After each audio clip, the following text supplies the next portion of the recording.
নমস্কার বন্ধুরা, আর একটা নতুন পর্বে তোমাদের সবাইকে জানাই স্বাগত। আজকে নিয়ে চলে এসেছি বেশ কিছু কিচেন টিপস, যেগুলো জানা থাকলে আমাদের দৈনন্দিন কাজ কিন্তু অনেকটাই সহজ হয়ে যাবে।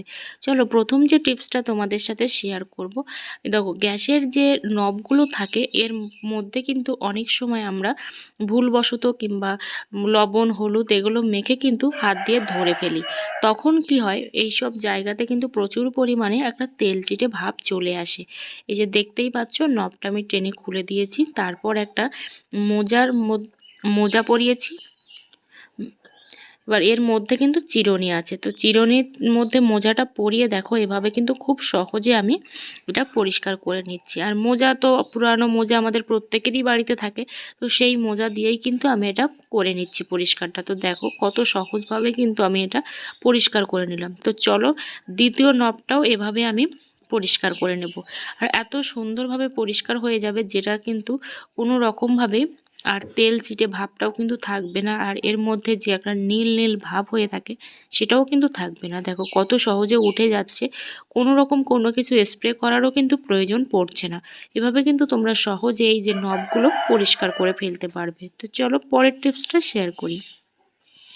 পাপোশ আমরা প্রত্যেকে ইউজ করি, কিন্তু পাপোশটা আমরা সবসময় কি করি, জলে ধুই, সাবান জলে। তো এর মধ্যে আমি একটু স্প্রেড করে দিলাম বেকিং সোডা। তো বেকিং সোডাটাই শুধুমাত্র দিয়েছি, আর কিছুই দিইনি। তারপর একটা জামা কাপড়ে ঘষা যে ব্রাশ হয়, তো সেই ব্রাশ দিয়ে দেখো এভাবে সহজেই আমি কিন্তু এভাবে আস্তে আস্তে ব্রাশ করে দিচ্ছি। তার ফলে কি হবে, এর মধ্যে যত চুল লেগে আছে সমস্ত চুল কিন্তু উঠে চলে আসবে।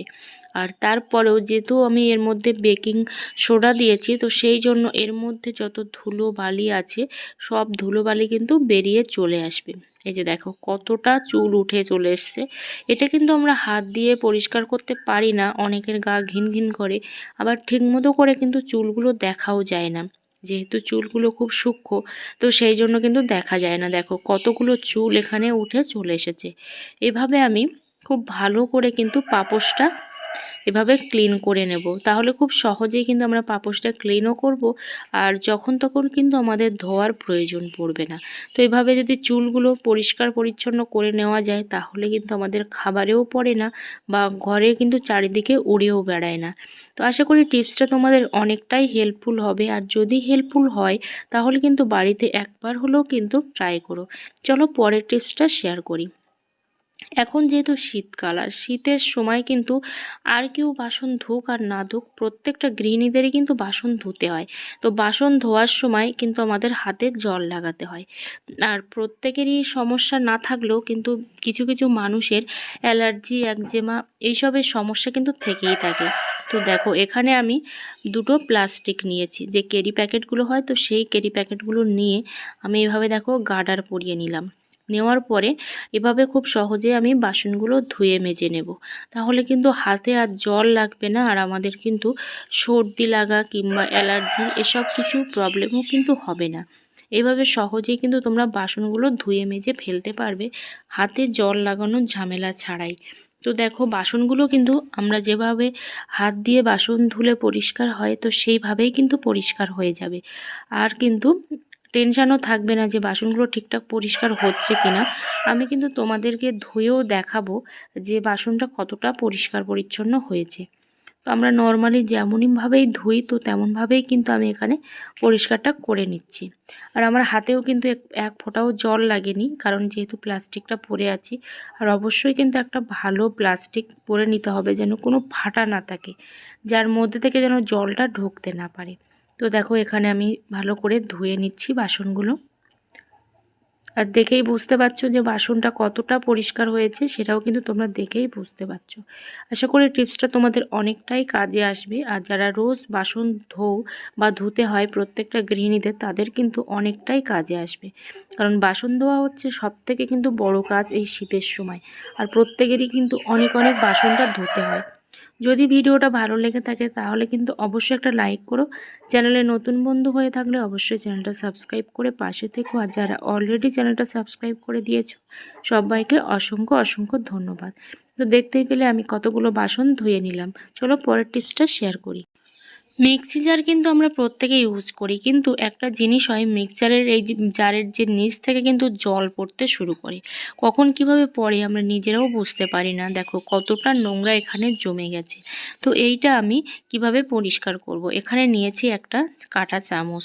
তো কাঁটা চামচের মাথার দিকটা দেখো এভাবে আমি একটা কাপড় কিন্তু সরু করে বেঁধে নিচ্ছি। এটা একটা গামছা বেঁধে নিয়েছি পরিষ্কার পরিচ্ছন্ন, তোমরা একটা অবশ্যই সুতির কাপড় বেঁধে নেবে। তারপর দেখো একটা গার্ডার নিয়ে এভাবে খুব ভালো করে কিন্তু টাইট করে দিতে হবে, যেন কাপড়টা কোনো প্রকারে খুলে না যায়। এবার দেখো এভাবে খুব সহজেই কিন্তু আমি এটাকে ক্লিন করতে পারবো। তো এইভাবে যদি ক্লিন করে নিই তাহলে যেহেতু মাথার দিকটা কাটা কাটা আছে, সেই জন্য কিন্তু খুব সহজে এটা পরিষ্কারও হয়ে যাবে, দেখতেই পাচ্ছ।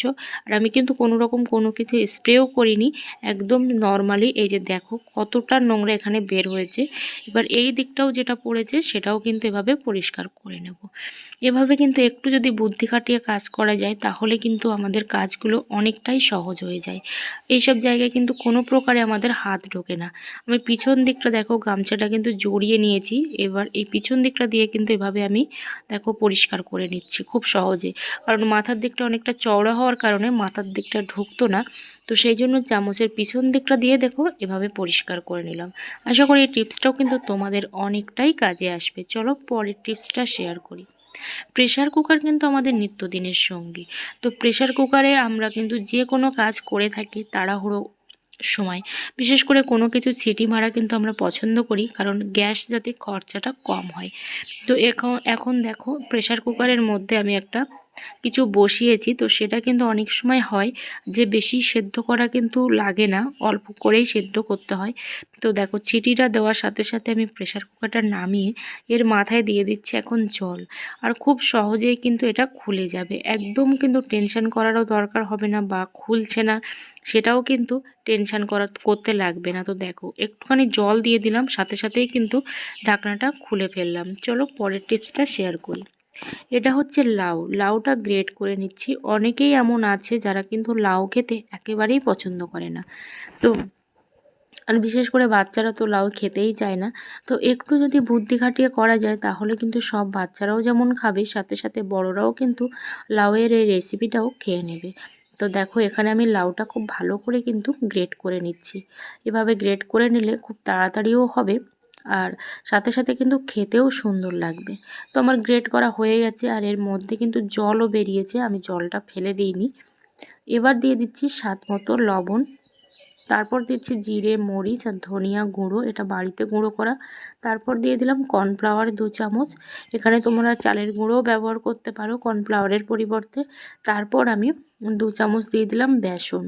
তো এইটা একসঙ্গে কিন্তু আমি খুব ভালো করে এটা মাখিয়ে নেব। আর এটা কিন্তু একদম বাচ্চাদের জন্য তৈরি করা হচ্ছে, যাতে করে বাচ্চারা যদি ঝাল না খেতে পারে, তো সেই জন্য কিন্তু আমি এখানে ঝাল দিইনি। তারপর দেখো একটা কড়াইতে তেল গরম করতে দিয়েছি, এভাবে কিন্তু আমি লাল লাল করে এটা ভেজে নিলাম। আর দিচ্ছি যেটা বাদ বাকি ছিল সেটা আমি কিন্তু এর মধ্যে ধনিয়া পাতা আর কাঁচা লঙ্কা কুচি দিয়েছি। এটা তো বড়দেরই জন্য, যেহেতু অনেকটা লঙ্কা এখানে দিয়েছি। এটাও কিন্তু ভালো করে আমি ভেজে নেব। এটা কিন্তু চাষ, তারপর মুড়ির সাথেও কিন্তু জাস্ট অসাধারণ লাগবে। ভিডিওটা যদি ভালো লেগে থাকে অবশ্যই কিন্তু একটা লাইক করতে